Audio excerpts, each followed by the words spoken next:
Hi, my name is David Paul Portalance, and today we're going to be making Nova. What it is that it's LuvALamps, and what it is that when you're starting making the shapes, sometimes it's easier to lay them all out in the rows. So this one, it has 5 rows. So if you start down here, there's 4 for the first row, 4 for the second row. There's going to be 10. No, there's 8 right here for the third row, and then 4 and 4 again. Okay. So if you start off, 4. Yeah. Right. Okay. Perfect. So you start off 8, 4, 4. Okay. Basically, what you want to do Coming up. is that you pick up your 2 first pieces. Now you have a round edge and a flat edge. So how this works is that the rounds always go over the flats. So when you're connecting them, and you also, for this whole shape, we're going to be doing front side pieces.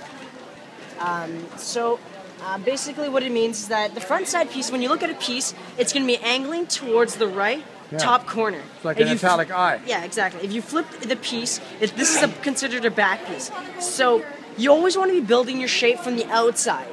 If you build it from the inside, then it's gonna be confusing. So I'll explain that later. But basically, you start off with the 2 pieces, and you're going to be connecting the round over the flat. So you see you can see the flat in the back. You don't want to be ever seeing the flat. So you're going to see the round.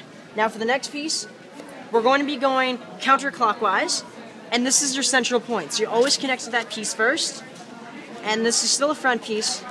You connect it like that.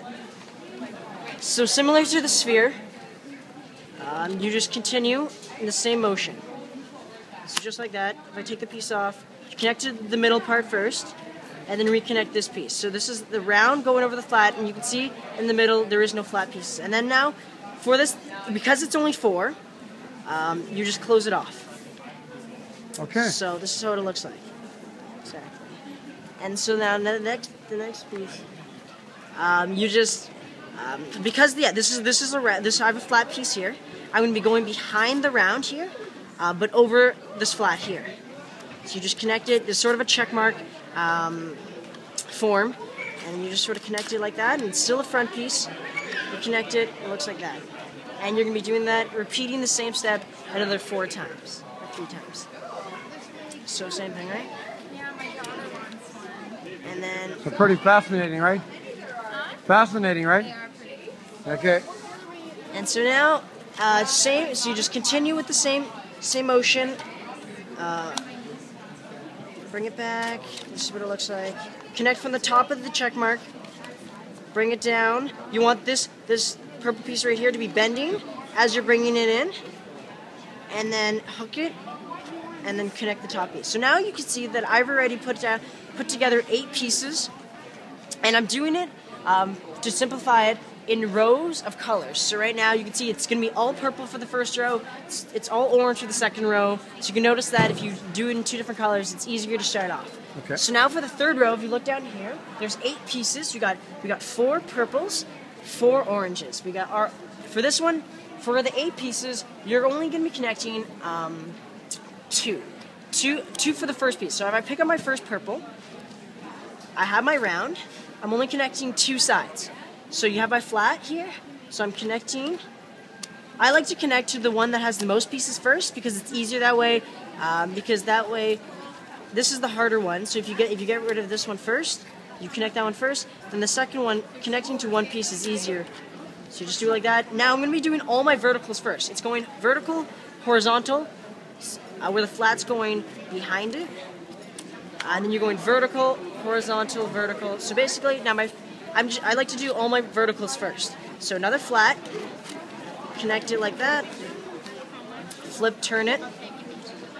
It doesn't matter which way you start. If you go clockwise or counterclockwise for this way. Same thing, you flip it, and then connect it here.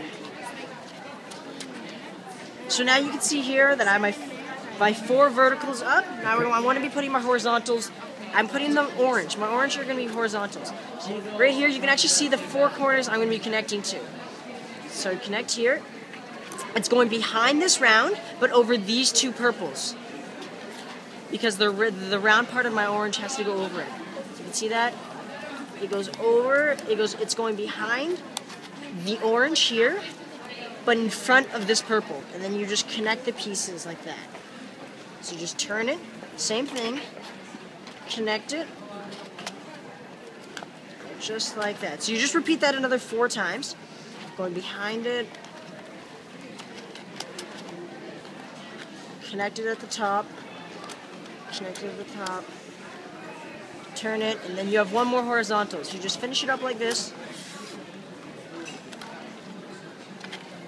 And then there you go. You've already accomplished your 3rd row, and just like that, now we're going to be moving on to the next row, the 4th row. So I'm going to be doing it's 4, just like you did for the 2nd row, just with that sort of check mark idea. From the top of the check mark, you can see that here's a flat part, right? So I'm going to be putting my round over the flat, and here is a round part, so it's going over the orange's flat part. So just connect it, and you want to make sure that all the pieces slide to the spiral. Same thing. Connect from the top of the check mark, bring it down. I'm bending that purple just like the 2nd row. And then connect here. All my pieces are still front. Make sure that if you ever flip it, if it ever looks wrong, you have to check. Say your shape if I put in a back piece right here, I put it in wrong, it's going to change the shape. And if it doesn't look like the way I'm doing it, then